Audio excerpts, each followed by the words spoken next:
welcome to the Tuesday, July 13th edition of the Island Sports Brief. I'm Earl Baisden. Last Friday, Johnny Burkle signed for Aston Villa. We spoke with him on Saturday to ask why he chose Aston Villa. When I heard Aston Villa were interested in me, like I saw that the youth team was doing very well at the moment and the first team was striving as well. And when I had a talk with the academy manager, I liked the plan that he had out for me. Now, obviously, you're in this field. You already started training. What has the early training been like with these new guys? Oh, it's been difficult the last few couple of days. Got a dead leg right now, so I'm bandaged up. Now, is it a different vibe at a place like Aston Villa as opposed to Bournemouth? Every club has its own different little ways of doing things, but how different is it from Bournemouth over to Aston Villa? Oh, it's a way bigger environment. The training grounds are bigger, it's more coaches, more players, so you gotta get used to all the names and stuff, and gotta get, yeah, you gotta get used to your surroundings around the grounds. Zico Lewis and his Charleston Battery teammates fell 2-1 on the road against New Mexico United in the first meeting between the two clubs. Remy Coddington and his West Ham United under-23 teammates produced an incisive attacking performance in their opening friendly game of the preseason, seeing off Loughborough University 4-1. Meanwhile, the 2021 Youth Futsal League got underway at the National Sports Center. A total of 69 goals were scored in the two divisions, with Diari Coddington leading the scoring table with 9 goals. Jessica Lewis competed in the Inhume Invitational at the University of Sherbrooke track in Canada. In the T53 women's 100 meters, Lewis clocked a winning time of 17:33.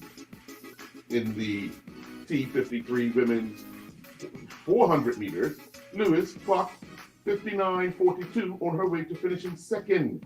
Lewis would then close out, finishing second in the T53 women's 800 meters, stopping the clock in a time of 2:01:67. Following the second round of the Western County Cup competition and the third round of Premier and First Division cricket action over the weekend, today we take a look at the top performance from the results posted on islandstats.com. In the batting department, Devin Dill from PHC, playing in the Western County Cup competition, was the weekend's top scorer with a knock of 111 not out against Ward Workman's Club. Dominique Severe from Ward Workman's Club had the second highest knock of the weekend, scoring 90 against Black Victoria in a T20 match. Gennaro Tucker from Southampton Rangers scored 80 against Somerset Cricket Club.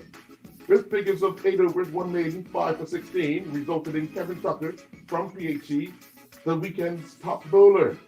Dev Howman, also from PHC, finished with the second best figures of 10 overs, 3 maidens, 5 for 45. Rodney Trott from Bayless Bay returned figures of 4 overs, 1 maiden, 4 for 15. Marcus Scotland and his London School Cricket Association under-17 teammates won the toss in their two-day match against Leicestershire County Cricket Club's Academy under-18 and decided to bat. Scotland would go for a team-high 63 as they were bowled out for 214. Scotland faced 92 balls, hitting 8 fours in his 115-minute stay at the crease. At the close of play, Leicestershire County Cricket Club were 108 for 1. Cameron Jeffers and his Cowbridge Cricket Club first 11 teammates defeated Chepstow Cricket Club first 11 by 1 wicket. Chepstow won the toss and elected to bat, and they were bowled out for 156. Jeffers bowled 9.3 overs. He took 1 for 30. He also hung on to a catch. In reply, Cowbridge scored 157 for 9. Jeffers scored 8 runs. Danico Hollis and his Steinhallmeyer first 11 teammates were back in action against Hillhead, and they would fall by 22 runs. Hillhead batted first and scored 128 for 8. Hollis bowled 8 overs, 2 maidens, 2 for 21, and in reply, Steinhallmeyer could only manage 106, with Hollis scoring 5 runs. Following his performance at the KC Clayport Championship in Hollywood, Florida, Tariq Simons reflected on his performance. Just speaking on my latest performance, finished up in my first event in the U.S. The first event since Davis Cup. I took a loss in the main draw, and I took a loss in the back draw. I played back draw to get as many matches in as possible, adjusting to the new environments, new players.